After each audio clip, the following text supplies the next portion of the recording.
Ya, vamos a comenzar entonces. Bueno, darle la bienvenida a todos y todas los que se están conectando a esta última cápsula perteneciente a este ciclo de cápsulas educativas de campaña de invierno 2024. Em, Hoy nos corresponde la cápsula de manejo de influenza en población pediátrica. Y para esta exposición nos acompaña el doctor Rodolfo Villena. Él es pediatra infectólogo del Hospital Doctor Ezequiel González Cortés. Además es profesor asociado y director actualmente del Departamento de Pediatría y Cirugía Infantil del Campus Sur de la Facultad de Medicina de la Universidad de Chile. Y además es miembro de asociaciones científicas como la Sociedad Chilena de Pediatría, la Sociedad Chilena de Infectología, ¿cierto? Y ha participado como asesor en distintas instancias como en el Comité de Inmunizaciones de la Sociedad Chilena de Infectología y de Farmacovigilancia de Vacunas en el ISP. Así que muchas gracias, doctor Villena, por su participación hoy. Estamos muy contentos de contar con usted. Y bueno, le dejo la palabra. Gracias, Maca, por la invitación y por la oportunidad para poder hablar de este tema. Yo sé que el otro día tuvieron una presentación respecto del mismo tema, pero enfocado en adultos. Yo voy a tratar de no redundar mucho en eso, sino que enfocarme un poquitito más en la parte pediátrica. Eh, a ver, dame un segundito para poder ir avanzando. Ahí vamos. Estos son mis conflictos de interés. En el tema específico de influenza no tengo, sino que más bien en investigación en otros agentes. Vamos a hablar un poco de generalidades de la influenza, el virus influenza, sobre todo la epidemiología. Luego nos vamos a enfocar brevemente en diagnóstico, en tratamiento y luego en las estrategias de prevención a través de vacunas y finalmente unas breves conclusiones. Entonces, en el tema, sabemos que la influenza o la gripe es una enfermedad infectocontagiosa aguda que está causada por los virus de influenza A o B principalmente y que es inmunoprevenible, tiene cierta estacionalidad, sobre todo para los tipos A. El tipo B también tiene una especie de estacionalidad, por lo menos en nuestra región geográfica, y que infecta un alto porcentaje de la población, tiene una tasa de ataque alta. Sin embargo, sobre todo en los adultos jóvenes, suele ser autolimitada. Sin embargo, en algunos grupos con mayor riesgo, que vamos a comentar posteriormente, la tasa de mortalidad es mucho más alta y también puede descompensar distintos componentes metabólicos de algunas otras enfermedades crónicas.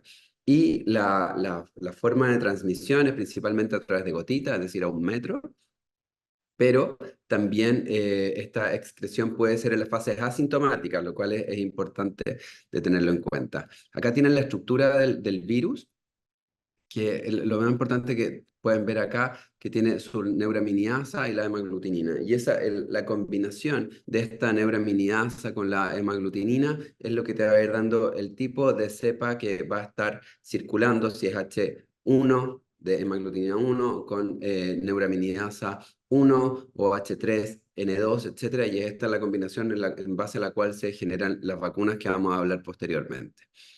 Respecto a la carga de enfermedad, hay una alta cantidad de casos. La gran mayoría de los casos suelen ser leves e incluso asintomáticos en un porcentaje, para luego tener estos cuadros gripales un poco más intensos. Y luego los que se hospitalizan, que es variable. Según algunos cuadros moderados, se pueden hospitalizar más bien por descompensar una situación crónica subyacente, u otros que ya se ven principalmente a la insuficiencia respiratoria o a los problemas propios directamente asociados a la infección por influenza, y luego también están los fallecimientos. Pero insisto en que la transmisión puede ser factible incluso desde las fases asintomáticas. Anualmente hay más de 1.000 millones de casos y hay una gran cantidad de casos que son severos, muertes, hospitalizaciones principalmente en los adultos mayores, y los niños y los adolescentes a nivel escolar son los que mueven el virus dentro de las comunidades y son los que van generando entonces brotes y luego van llevando el virus a distintos otros actores de nuestra sociedad. Pueden ver acá que la distribución, esto en Estados Unidos, H1N1, H3N2, pues pueden co-circular en el mismo periodo y se pueden ir distribuyendo con cierta predominancia, que vamos a ver posteriormente en los datos chilenos. Acá esto es bien interesante, acá tienen como en este sector los casos por sí solos de fallecimiento, hospitalizaciones, episodios y la tasa atribuible de letalidad, hospitalización y morbilidad. Y acá están las tasas de estos mismos valores y pueden ver que la tasa en general hay fallecimientos en los extremos de la vida, en la parte pediátrica también hay, obviamente se acumulan más en los adultos y cuando tú lo ves corregido por tasa, la tasa de letalidad es más alta en la población adulta, también la hospitalización y en general en la incidencia, pero acá hay un sesgo porque una parte importante de la población pediátrica, sobre todo la población más joven, no se testea, no es necesario testearla, por lo tanto, esto puede tener un poquito de sesgo. Pero en la población pediátrica no quiere decir que no hayan fallecimientos, ni hospitalizaciones, ni tampoco que no vayan a haber mayores impactos en lo que es la morbilidad de las personas.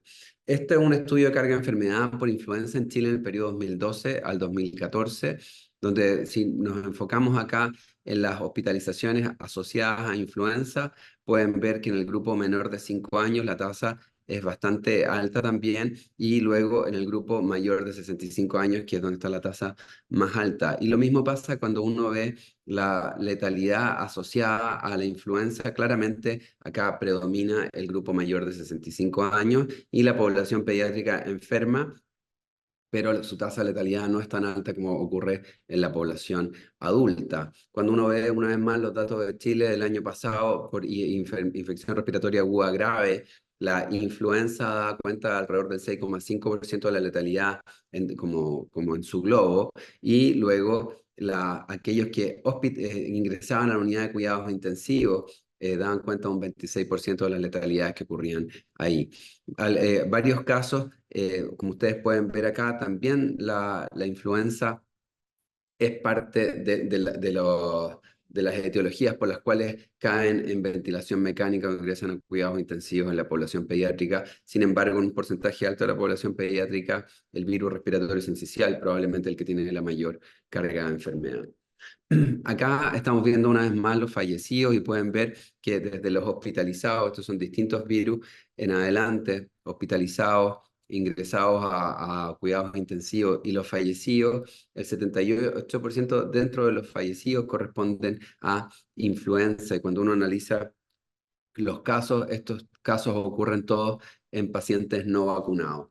Y esto es un poquito lo que estaba hablando anteriormente, como en Chile los datos del 2013 al 2018, prepandémicos, cómo se han ido distribuyendo o alternando la influenza H1N1 y el H3N2. En rojo tienen el H1N1 y pueden ir viendo acá como el 2013 predominaba uno, después pasó al H3N2, después 2 años seguidos fue H1N1, luego fue H3N2, H3N2, pero con un componente también importante acá de una influenza no subtipificado. Hay años que hemos tenido, pueden ver acá en verde, el influenza B de manera importante. Entonces, esta tiene una dinámica, a pesar de que son más o menos los mismos actores que se han ido moviendo en el último tiempo, pero han tenido cierta dinámica. Y luego tuvimos un silencio epidemiológico durante la pandemia, el 2020, el 2021, y luego empezaron a reaparecer los casos, principalmente H3N2, y luego fíjense acá la cantidad de casos que están reportados, porque si ustedes miran en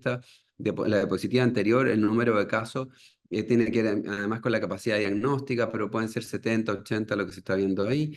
Acá es un poquito superior, pero el no subtipificado del tipo A, 800 casos durante el 2022, 500 acá durante el 2023, o sea, depende de las semanas epidemiológicas, puede haber hubo un aumento de casos incluso versus los años anteriores, con un segundo pic durante el año pasado de influenza B bien importante en el último trimestre del año, y acá estamos hoy en día donde H3N2 es una gran cantidad de casos, pero también tenemos una cantidad muy alta de influenza A que no está subtipificada, que puede ser probablemente incluso la misma H3N2, pero fíjense que a corto tiempo ya está superando lo que fue el año 2023 y también probablemente lo que fue el año 2022. Distintos centros centinelas a lo largo de todo Chile identifican los virus y pueden ver acá en morado cómo desde el norte hasta el sur de Chile, los virus influenza son probablemente los más importantes. Acá pueden ver, sobre todo en la zona centro-sur, donde hay una mayor congregación de casos, ya sea tanto, como ven en la izquierda, a nivel de los hospitales Centinela, como también a nivel de las urgencias, en los centros Centinelas que están buscando las etiologías en las consultas ambulatorias. Acá pueden ver a la semana epidemiológica número 20 cómo la influenza, por ejemplo, si ven la influenza B versus lo que fue el 2023, estamos incluso un poquito más abajo, está el silencio epidemiológico de los años anteriores, así que influenza B parece estar bastante tranquilo. Respecto a influenza A, pueden ver que la cantidad de casos a la fecha, la misma semana epidemiológica, es más del doble de lo que había el año pasado, y esto supera, por cierto, más lo que hubo el 2022. Y sin lugar a dudas, los años anteriores, 2021 y 2020, no son muy evaluables porque había muchas otras condiciones que afectaron la transmisibilidad de esta gente. ¿Cuáles son los grupos etarios que se ven comprometidos? Estos son en base a las identificaciones y pueden ver una vez más en morado está el influenza A y ven que afecta a todas las cohortes etarias.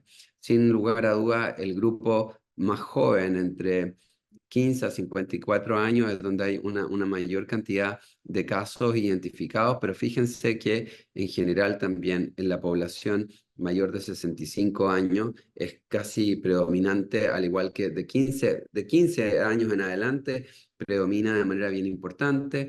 La verdad que está predominando en casi todos lados, rinovirus nomás es alguno de los que está un poquito más en las cortes más pequeñas, siendo semejante o secundando a la predominancia del virus influenza en todas nuestras cortes en estos momentos. Entonces, ese es el estado epidemiológico. Ahora, ¿cómo vamos a hacer el diagnóstico? Y la verdad que el estado gripal o la infección por influenza es bien inespecífico los síntomas, aunque uno a veces puede reconocerlo probablemente, pero se confunde, es bien poco específico y se confunde uno con otras etiologías. Por ejemplo, actualmente con COVID-19 respecto de los síntomas cardinales de fiebre, cefalea, dolor del cuerpo, fatiga, dificultad respiratoria pueden ser muy semejantes, y lo mismo que la presencia, por cierto, de la tos. Habitualmente, influenza es más catarral que el COVID-19, y por otro lado, el COVID-19 tiene un poco más de diarrea, pero todo esto es súper variable. La verdad es que clínicamente uno tiene que irlo viendo, y la posibilidad de hacer alguna diferenciación diagnóstica va a depender de cuál es el contexto del paciente. Si estoy en un paciente sano, ambulatorio, si es que está vacunado o no está vacunado, o si es que es un paciente que se está hospitalizando, etcétera. Esos son ahí donde tendré que yo discernir si tengo que apoyarme en un diagnóstico ya más de laboratorio. Los principales métodos que utilizamos en general para identificar la influenza están las inmunofluorescencias, ya sean directas o indirectas, o la biología molecular, también hay test rápidos, pero las inmunofluorescencias tienen un tiempo de proceso que puede ser un poquito más largo, hasta 4 horas, pero 4 horas cuando yo estoy hablando del examen y no estoy haciendo nada más, pero si tengo una serie de otros exámenes pendientes, probablemente estas 4 horas se puedan alargar, y va a depender de si tengo sistema de turnos para estar procesando las muestras o no, que tiene una buena sensibilidad en general para influenza y una alta especificidad, es decir, si te sale que es influenza, tú vas a confiar que es así.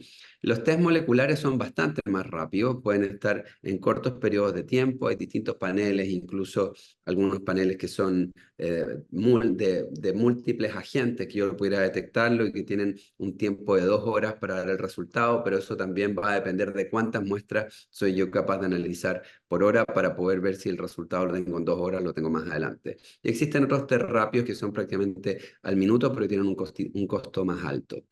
Ahora, en general, lo que yo tengo que ver es una persona que tenga síntomas gripales, catarrales, eh, generalmente mucha mialgia, como que les duelen los ojos, la zona de inserción del pelo, les duele mucho el cuerpo, están con fiebre, tienen tos y Eso es como el contexto clínico y, por ejemplo, no sé, tengo que descartar si están en un contexto de un brote por algún otro agente respiratorio o puede ser si es muy sibilante, por ejemplo, los más chiquititos, lo más seguro es que eso sea virus respiratorio sincicial más que influenza, pero hay más variables.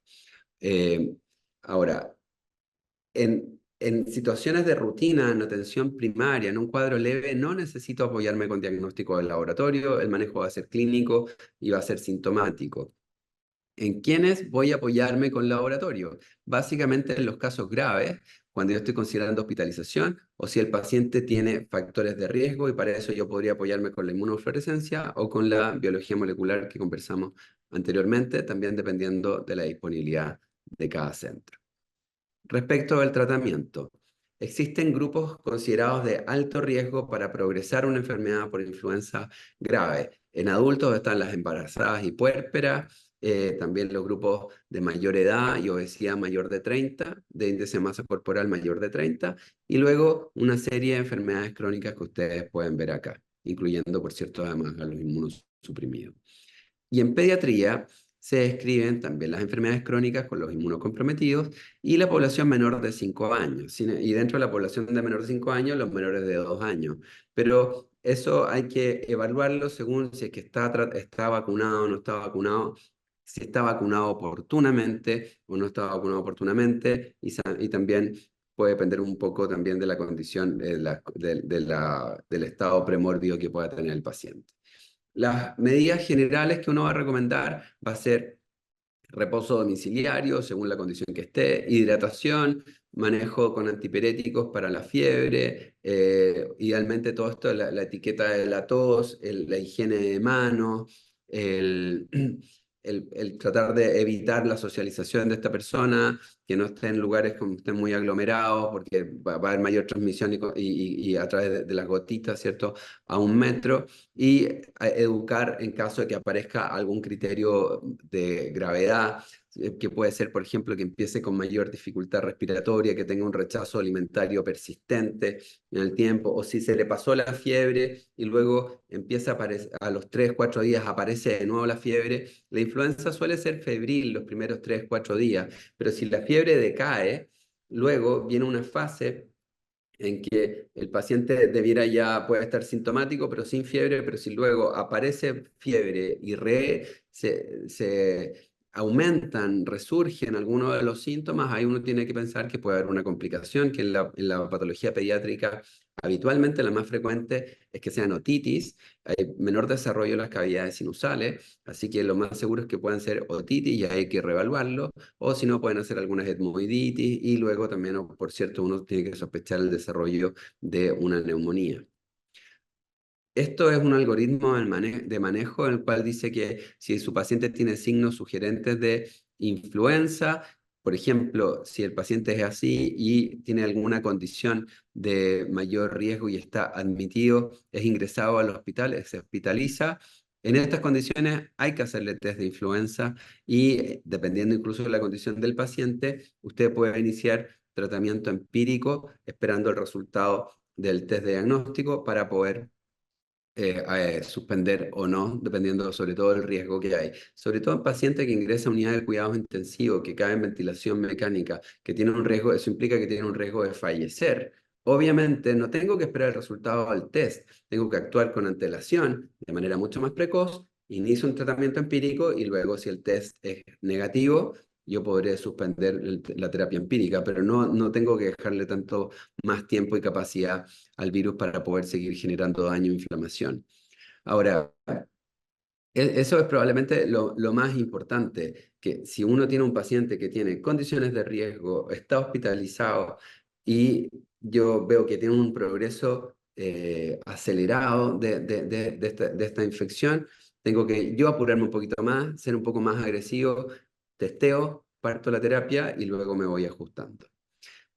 El uso de los oseltamivir ha sido discutido hace muchos años respecto de qué tan útil es, en qué contexto es, y hay que limpiar bien a quién estoy haciendo la evaluación. ¿Para tratar la influenza en toda la población? No, la respuesta es no.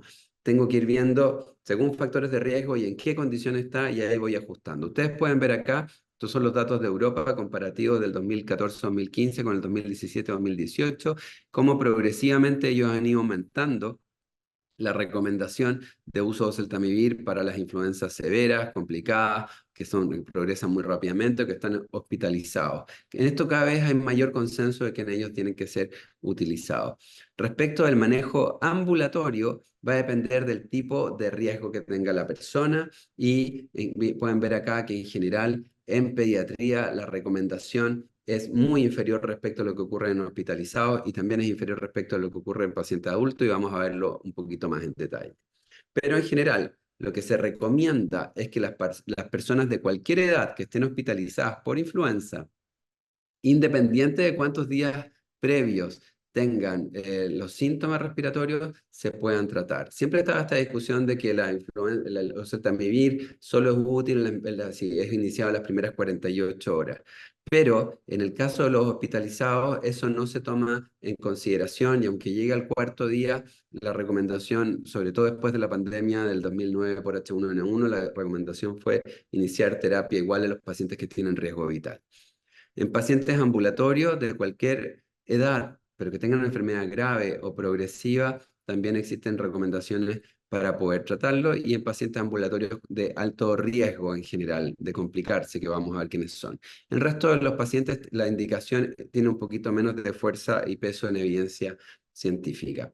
Esta es la guía del MinSal, pero quiero hacer acá la cápite. Ojo que esto no es hospitalizado, es solo en ambulatorio para adultos y para población pediátrica. Me parece un poco confundente, pero acá queda bastante claro que en general, en el tratamiento de pacientes con bajo riesgo, la recomendación es no tratar. Entonces, en general, si un paciente pediátrico tiene influenza, el manejo es más bien sintomático y no es necesario utilizar oseltamivir. Sin embargo, si el paciente tiene alguna enfermedad crónica de mayor riesgo, sobre todo cardiópatas, daños pulmonares o inmunocomprometidos, en esa condición acá aparece como condicional y luego abajo explicitan de que podría estar justificado. Pero entonces, resumiendo, básicamente, ¿a quién voy a tratar en pediatría? A los que se hospitalizan y de manera ambulatoria voy a tratar aquellos que tengan una cardiopatía, algún problema cardíaco o pulmonar crónico o un inmunocompromiso. Respecto de las profilaxis, en general es más o menos lo mismo. Utilizo solo la profilaxis para los grupos que tengan cardiopatía, tengan un problema pulmonar crónico o inmunocompromiso. Esto acá traté de colocárselo resumiendo. Esto es algo que utilizamos nosotros en nuestro hospital. Pacientes hospitalizados por influenza los tratamos, ¿ok? Independiente si de los días que lleve o de si está vacunado o no está vacunado. Si es un paciente ambulatorio con alto riesgo, lo que estábamos comentando, solo ese grupo es el que se trata. Y respecto de profilaxis, en hospitalizados, solamente la utilizamos si es que fuera un contacto intrahospitalario de alguna influenza, independiente de si es influenza A o influenza B o del estado vacunal, y porque el objetivo principal acá es un contexto distinto, es evitar brotes dentro del hospital. Y en los casos de pacientes ambulatorios, solamente se le da profilaxis a aquellos que tengan enfermedad pulmonar crónica, enfermedad cardíaca crónica o que sean inmunocomprometidos. Estas son las dosis que generalmente son un poquito más difíciles de recordar que las que son de los adultos, de 40 kilos para arriba. Uno puede ocupar 75 miligramos cada 12 horas por 5 días. En general, los tratamientos son por 5 días, excepto en los inmunocomprometidos, que son por 10 días.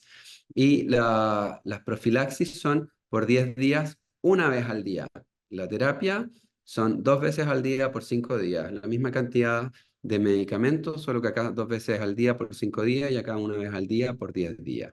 Y acá tienen un poco cuáles son las escalas de dosis que se pueden utilizar. En general, el oseltamivir está recomendado desde el año de vida en adelante. Sin embargo, durante la pandemia del 2009 se dio la posibilidad de ocuparlo sobre todo en aquella población de mayor riesgo vital, que fuera menor de un año, en las dosis que ahí pueden ver ustedes, de 3 miligramos por kilo dosis.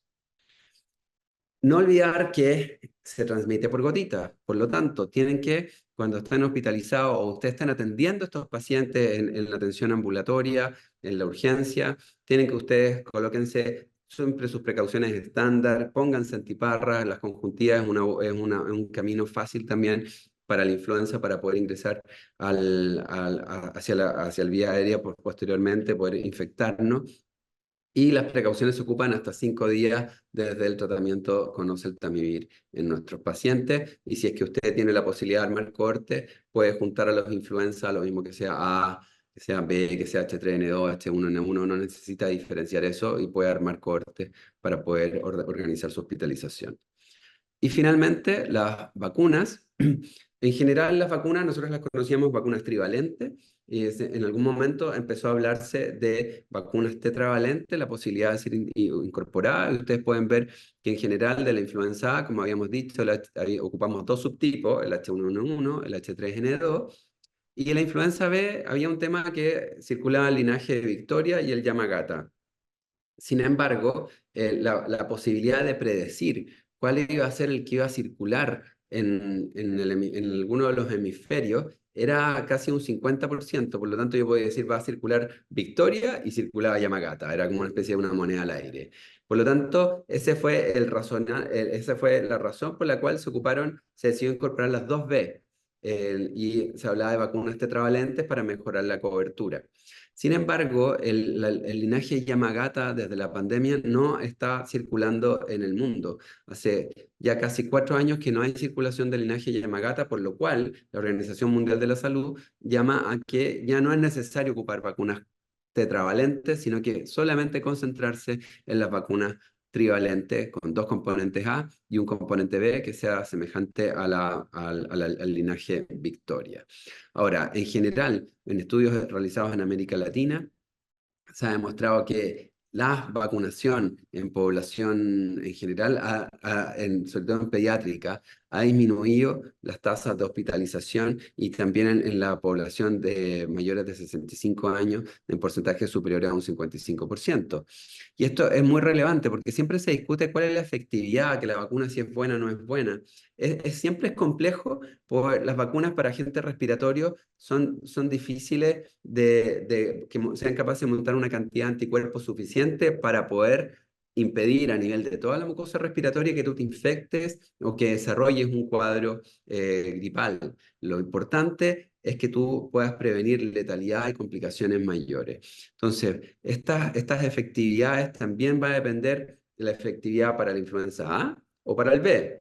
Y dentro de las A, para el H1N1 o para el H3N2, las vacunas en general tienen mejor efectividad para el H1N1 que para el H3N2. Entonces, a veces no es que la vacuna no le haya chuntado al que circula, sino que si circula más H3N2 también tiene que ver un poquito con que la vacuna es menos efectiva en este grupo etario perdón, en este subtipo versus el H1N1. Pero de todas maneras ustedes pueden ver que en general la efectividad en la población pediátrica, en la población mayor de 50 años, suelen ser de alrededor de un 50%.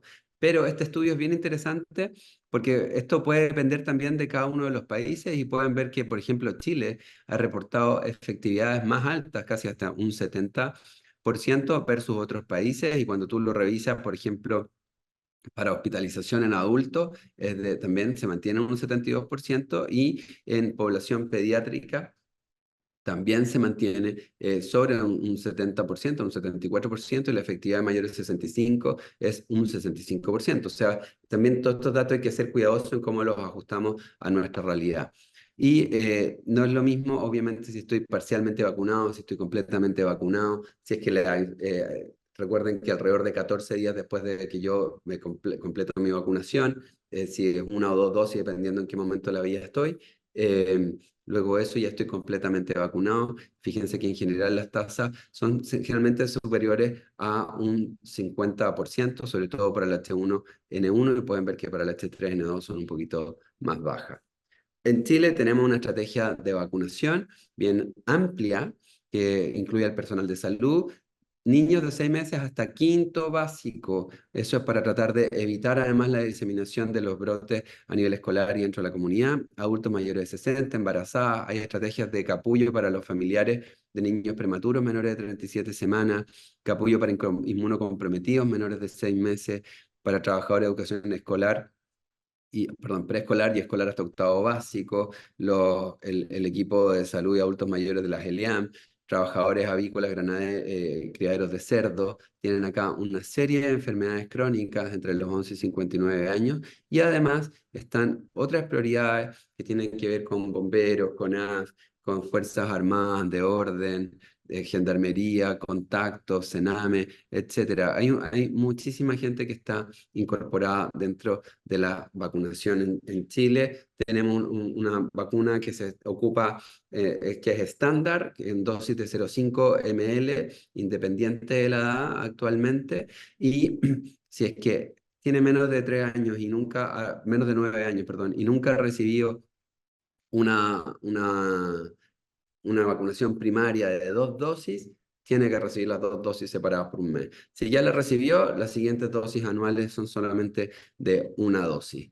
Esto tiene que ver con la recomendación de vacunar en las escuelas, porque uno podría pensar que entre los 5 años y los 11 años más o menos, que hasta quinto básico, ¿para qué vacunarlos? Básicamente tiene que ver con la tasa de ataque que tienen entre ellos, cómo se mueve dentro de la comunidad. Ellos excretan por mayor tiempo y eso obviamente impacta con el ausentismo escolar, laboral de sus padres, y también eso puede implicar impacto de mortalidad en los abuelos, por ejemplo, de ellos y el consumo antimicrobiano.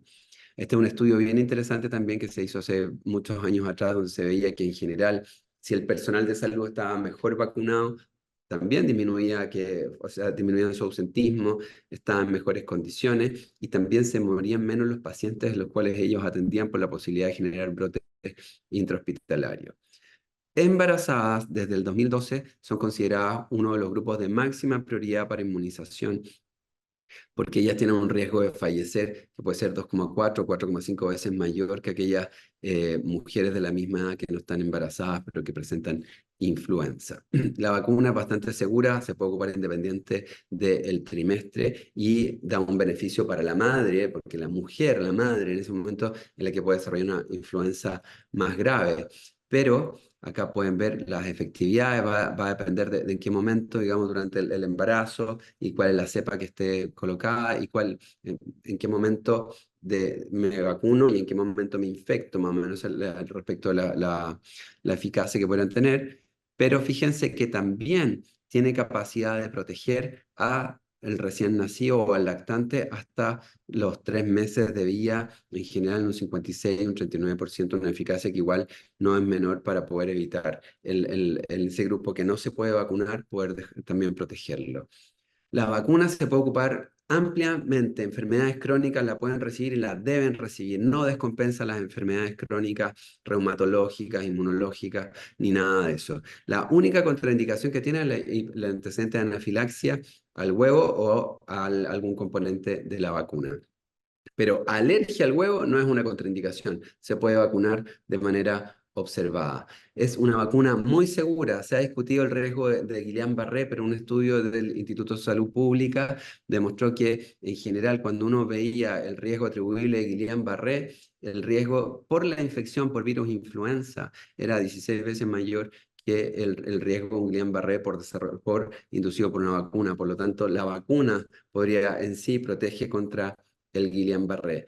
Tenemos que seguir empujando las coberturas. Esta es la cobertura que está publicada en la página del DEIS. El año pasado se logró una cobertura global de un 80% de los distintos grupos de riesgo objetivos, pero acá está publicado un 53%. Se ha mencionado que podría estar subiendo cercano a un 60%, pero no solamente es el número final, sino que la oportunidad. Tenemos que ver la forma cómo poder mejorar esta estrategia de vacunación para que llegue en el momento más oportuno y no ahora que ya estamos arriba de los brotes. Bueno, y finalmente, la influenza posee una alta carga de enfermedad es importante tener en cuenta la sospecha clínica. El diagnóstico es básicamente clínico. Los test diagnósticos los tengo que reservar principalmente en el caso de hospitalización o un paciente que tenga un mayor riesgo, donde yo creo que pueda ser de utilidad en la utilización de oseltamivir, donde habitualmente lo tenemos reservado para pacientes que estén hospitalizados o pacientes que sean de alto riesgo en manejo ambulatorio o también en profilaxis de contactos intrahospitalarios o en grupos de alto riesgo, como mencionamos durante la presentación. Y la mejor estrategia para poder disminuir todo esto es básicamente vacunarnos de manera oportuna y con altas tasas para poder evitar la diseminación dentro de nuestras comunidades. Muchas gracias. Muchas gracias, doctor Villena, por su exposición, muy completa por lo demás. Y ahora vamos a pasar a las preguntas que están en el chat y que han enviado en relación a este tema. Bueno, como primera pregunta, la, la inquietud es respecto a la quimioprofilaxis en el ambiente hospitalario. ¿A quiénes debiesen recibir considerando la alta carga actual y eventualmente que pudiese existir escasez de antiviral para tratamiento? Una pregunta. Ya, ahí hay dos cosas. Una es lo que deben y otra es la realidad que tengan. Y de eso yo creo que tenemos que aprender, porque aparentemente vamos a ir a lo que tienen que hacer. La recomendación en general, eh, si tú estás en un ambiente hospitalario y tienes un paciente que está en una sala compartida y tiene otros dos contactos de influenza, le tienes que dar profilaxis a los contactos nosocomiales. El objetivo de esto tiene que ver básicamente con evitar los brotes dentro de una institución, que eso tiene como otro contexto detrás.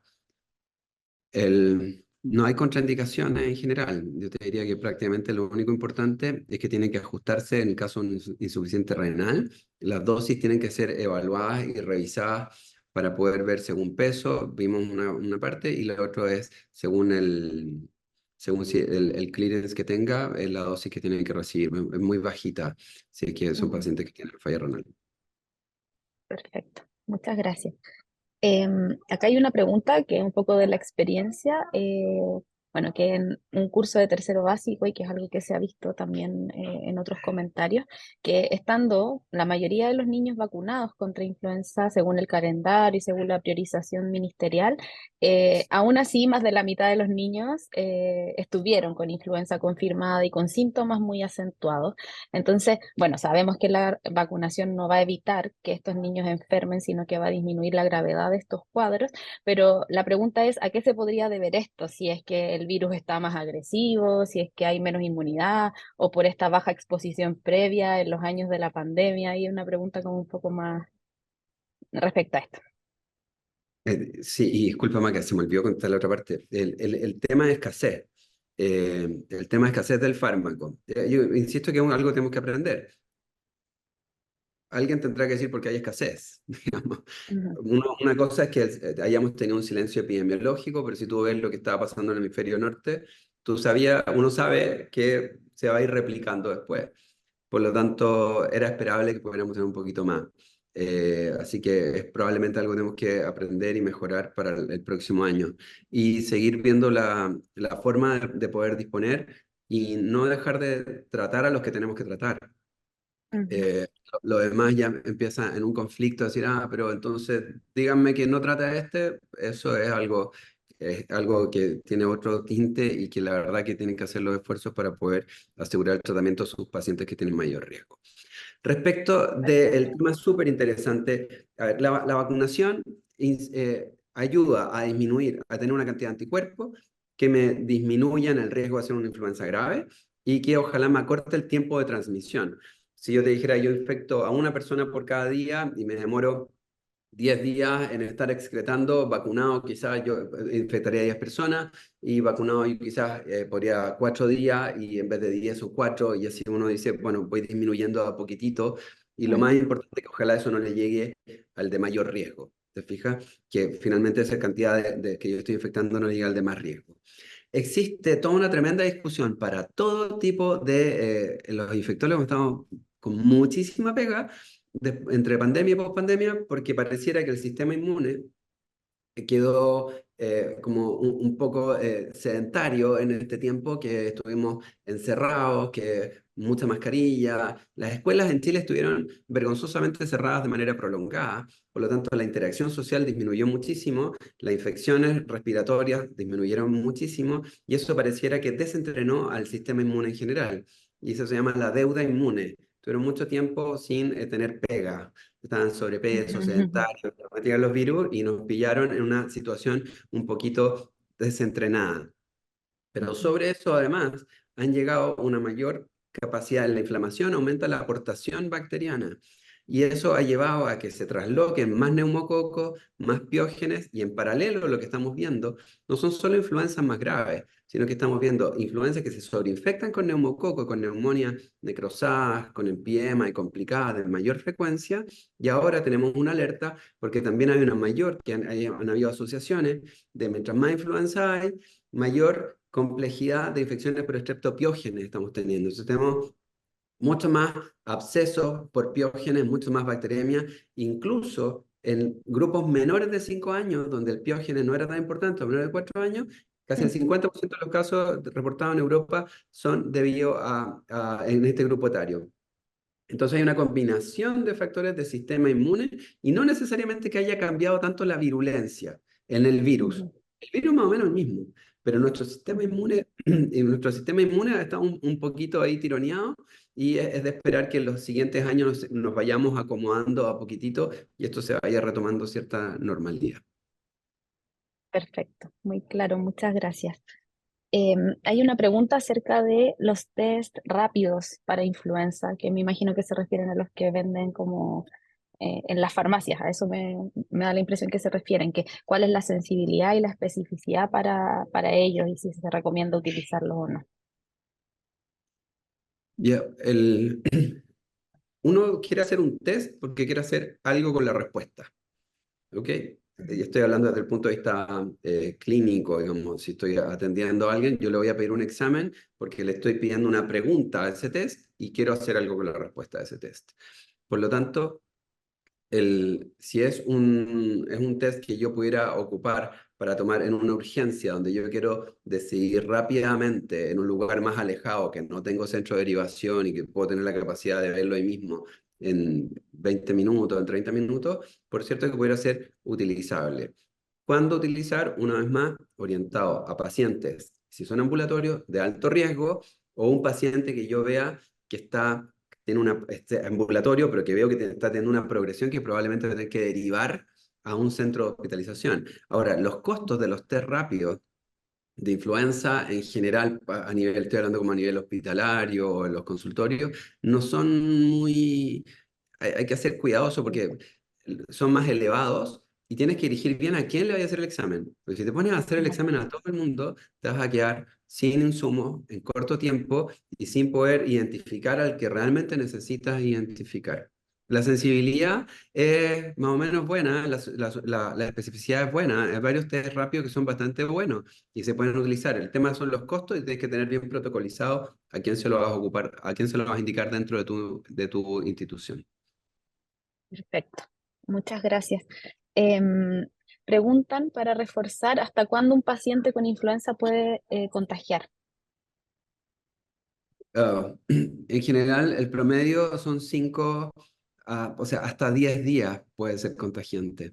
Es importante, yo creo que hay dos cosas en estos momentos. Epidemiológicamente, las medidas de contención que aprendimos durante la pandemia, pero parece que nos dejaron hasta acá, entonces ya no lo queremos retomar, pero parecía bastante sano que si alguien estaba sintomático y tenía que ir igual a algún lugar, vuelvan a ocupar mascarilla, anden con alcohol gel de manera frecuente, mantengan la distancia. Esto es de 1 metro, ¿okay? No tiene tanto de contacto, sino que es más bien de 1 metro. A nivel escolar, los profesores, o sea, a nivel de la atención, ocupen antiparras, que es lo que más se nos quedaba atrás. Sobre todo si hay gente asintomática, tú no sabes si influenza, da lo mismo el virus hoy en día. Te puedes agarrar un adenovirus, que también está bastante intenso, metaneumo, etcétera. Así que ocupen las medidas de precaución generales y a nivel escolar o a nivel familiar, recordar el uso de mascarilla en aquellos que están sintomáticos y que tienen que salir. porque no Mm, tienen algún compromiso que es impostergable, etcétera, que ocupen mascarilla nuevamente. perfecto. Em, Acá hay otra pregunta. En el ámbito ambulatorio, cuando se identifica un paciente de alto riesgo, ¿el medicamento se debe indicar solo dentro de las primeras 24 horas con síntomas? No, el paciente de alto riesgo, eh, hay que ser súper cuidadoso porque uno dice, "No, que muéstrame la evidencia", pero es que nadie agarra a un paciente de alto riesgo y dice, te voy a dar hoy día, después lo voy a dar después, etcétera.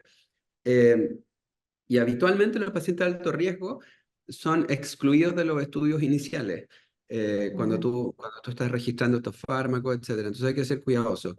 En general, por ejemplo, las recomendaciones del CDC hablan de independiente del día de evolución, sobre todo para hospitalizados por el riesgo vital.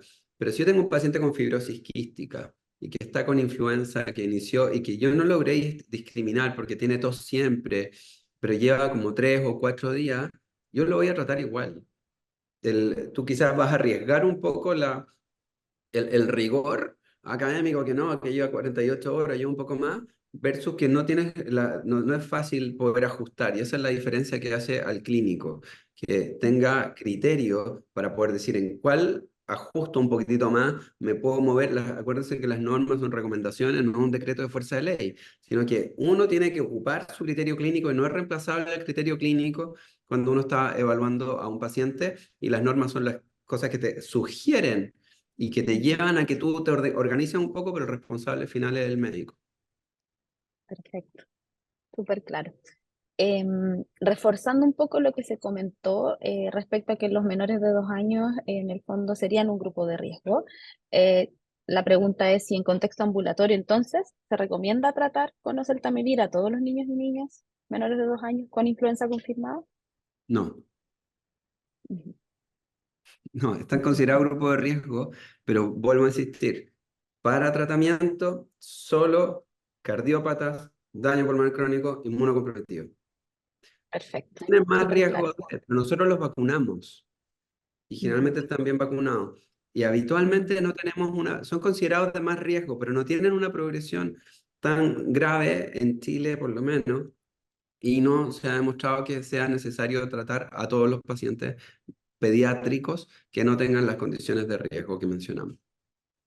perfecto. Daño pulmonar Em, crónico como asma, el asma no es necesariamente un daño pulmonar crónico. ujú, Eh, sí, hay consideraciones donde uno podría pensar que un asma severo, que tiene muchas exacerbaciones, que requiere hospitalizaciones frecuentes, una vez más, criterio clínico. clínico, perfecto, súper, súper claro.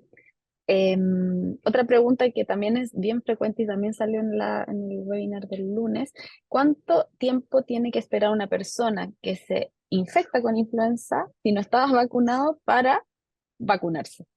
Si hay algún tiempo específico o... Súper buena pregunta, porque el hecho de que tú te infectes no quiere decir que ya no te tienes que vacunar, porque tú te puedes infectar por el A y después te queda el B. ¿Ya? Ujú, Así que tú podrías infectarte 2 veces, incluso en una temporada. ujú, El tiempo que existe entre la vacunación o la enfermedad y la vacunación va a depender principalmente de la condición clínica en la cual está el paciente. Se supone que la influenza puede inducir cierta alergia, y si tú estás en un estado, darte un ejemplo, ventilado, todavía muy convaleciente, la vacuna podría ser de poca utilidad. La respuesta inmune que va a montar va a ser más pobre y el riesgo epidemiológico en ese momento es bajo, y está supuestamente montando de manera tardía respuesta contra ese subtipo. ujú. Habitualmente nosotros esperamos por lo menos 4 semanas para poder empezar a pensar en poder vacunar. Va a depender de la condición del paciente, el nivel de gravedad. Mientras menos grave, el intervalo de 4 semanas debería ser suficiente. Perfecto.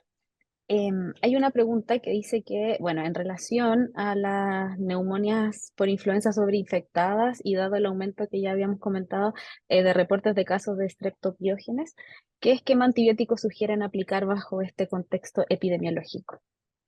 Ok, el esquema antibiótico no cambia.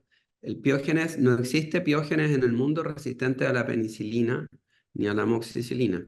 Ok, la resistencia al piógeno está más bien dada por los macrólidos y también dada por un porcentaje menor en clindamicina.